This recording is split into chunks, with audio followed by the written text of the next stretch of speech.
2 വർഷം മുൻപൊരു ജൂൺ മാസം 2026 ലോകകപ്പിന്റെ 3ാം റൗണ്ട് യോഗ്യതയ്ക്കായി ഇന്ത്യ ആതിഥേയരായ ഖത്തറിനെ നേരിടുന്നു. 2022 ലോകകപ്പ് കളിച്ച ആ ലോകകപ്പിന് ആതിഥ്യം വഹിച്ച കരുത്തർക്കെതിരെ ഒരു ഭയാശങ്കയുമില്ലാതെ നഷ്ടപ്പെടാൻ ഒന്നുമില്ലെന്ന, നേടിയാൽ പലതുമുണ്ടെന്ന തിരിച്ചറിവിൽ ഇന്ത്യ കളിച്ചു.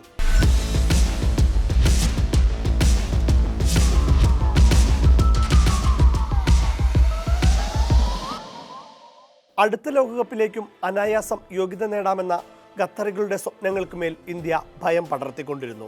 ലാലിയൻ സുലാചാങ്തയുടെ ഗോളിൽ ഇന്ത്യ ലീഡും നേടിയതോടെ ഖത്തർ ഞെട്ടി. എന്നാൽ 73ാം മിനിറ്റിൽ ഏറെ വിവാദമായൊരു ഗോളിലൂടെ ഖത്തർ തിരിച്ചടിച്ചു. അടുപ്പിച്ചു എന്ന് പറയുന്നതാവും കൂടുതൽ ശരി. ഫുട്ബോൾ കണ്ട് ശീലമില്ലാത്ത ഒരു ഗോളായിരുന്നു അത്. പുറത്തുപോയ പന്തെടുത്ത് അഡ്വാൻസ് കളിച്ച് ഖത്തർ നേടിയ ഗോൾ. ഖത്തർ പ്രതിരോധ താരം അൽ ഹസനാണ് ഒരു തരത്തിലും മാന്യമല്ലാത്ത ആ അസിസ്റ്റ് നൽകിയത്. ഐമൻ ക്ലോസ് റേഞ്ചിൽ ഗോൾ നേടിയതോടെ രണ്ടു കണ്ണും കാണാത്ത റഫറിയും ലൈൻ റഫറിയും ഗോൾ അനുവദിച്ചു. ഇന്ത്യയുടെ പ്രതിഷേധം മാത്രമായി. ഫലം ലഭിക്കാതെ പോയൊരു പ്രതിഷേധം.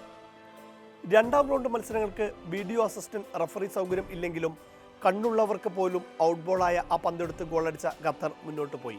AFC ഏഷ്യൻ കപ്പ് ജേതാക്കളായ ഖത്തറാണ് ഈ വിധമുള്ളൊരു വിജയം ആഘോഷിച്ചത്. ഇനി പുതിയ കഥ. 2 വർഷം കഴിഞ്ഞു. ഇത്തവണ AFC അണ്ടർ-23 ഏഷ്യൻ യോഗ്യതാ മത്സരമാണ്.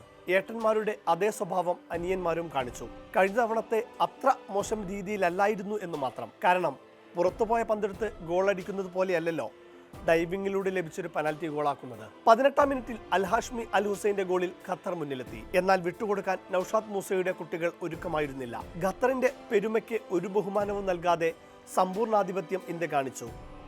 2ാം പകുതിയുടെ തുടക്കത്തിൽ തന്നെ മലയാളി താരം മുഹമ്മദ് സുഹൈലിലൂടെ ഇന്ത്യ തിരിച്ചടിച്ചു. മലയാളി പ്ലെയറായ മുഹമ്മദ് സനാന്റെ ക്രോസിന് മനോഹരമായൊരു ഹെഡറിലൂടെയാണ് സുഹൈൽ ഗോളടിച്ചത്.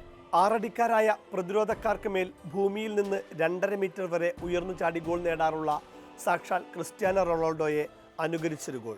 ഖത്തറും അബ്ദുള്ള ബിൻ ഖലീഫ സ്റ്റേഡിയവും വിറച്ചു. 66ാം മിനിറ്റിൽ വിവാദപരമായ ആ പെനൽറ്റി എത്തി. നൗറൽദീപ് ഇബ്രാഹിമിനെ പ്രാംബീർ വീഴ്ത്തിയെന്നായിരുന്നു റഫറിയുടെ കണ്ടെത്തൽ. ഒറ്റ നോട്ടത്തിലും പല നോട്ടത്തിലും പ്രാംബീർ ഫൗൾ ചെയ്തിട്ടില്ലെന്ന് ആർക്കും മനസ്സിലാകും, ആ റഫറിക്കൊഴികെ. ഖത്തറിന് അനുകൂലമായി പെനൽറ്റി. ചോദ്യം ചെയ്ത പ്രാംബീറിന് ചുവപ്പ് കാർഡ്. പെനൽറ്റി ഖത്തറിന് കൊടുത്തു എന്ന് മാത്രമല്ല, ഇന്ത്യയുടെ എണ്ണവും കുറഞ്ഞു. എന്നിട്ടും വിട്ടുകൊടുക്കാൻ ഇന്ത്യ ഒരുക്കമായിരുന്നില്ല.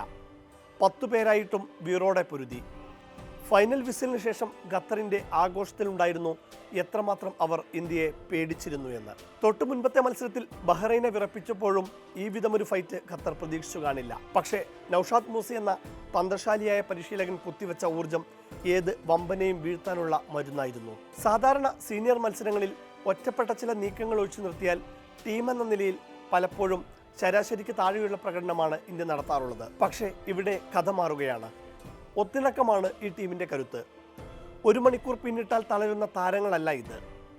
ഫൈനൽ വിസിലിന് തൊട്ട് മുൻപും ഹൈ പ്രസിംഗ് ആണ് പോയ മത്സരങ്ങളിലെല്ലാം കണ്ടത്. എതിർ ഡിഫൻഡറുടെ പാസ് പൊട്ടിക്കാൻ സെൻട്രൽ ഫോർവേഡ് പൊസിഷനിൽ കളിച്ച പാർത്ഥിവ് ഗൊഗോയിയും മിഡിലുള്ള മക്കാർട്ടെ ലൂയിസും തമ്മിലുള്ള പൊസിഷൻ ചേഞ്ച് നടത്തുന്നതിലുണ്ട് യങ് ഇന്ത്യയുടെ മൈൻഡ് സെറ്റ്. ഡയഗണൽ ബോളുകളിൽ എപ്പോഴും പിഴയ്ക്കാറുള്ളതൊക്കെ പഴങ്കഥ. ബഹ്റൈനെതിരെ സുഹൈൽ നേടിയ ഡാൻസിംഗ് ഗോൾ പിറന്നതുവരെ ഒരു ലോങ് ഡയഗണൽ പാസിനൊടുവിലാണ്. വിങ്ങിൽ നന്നായി ഓടിക്കളിക്കുന്ന സുഹൈലും സനാനും ഉണ്ടെന്നത് തന്നെയാണ് ഈ വിധം ധൈര്യത്തോടെ ഇന്ത്യ കളിക്കുന്നതും. ഐമനും ശ്രീകുട്ടനും അടക്കമുള്ളവരും യങ് ഇന്ത്യയുടെ ഫ്യൂച്ചറിൽ വലിയ പ്രതീക്ഷ വെക്കാവുന്ന പ്രകടനമാണ് നടത്തുന്നത്.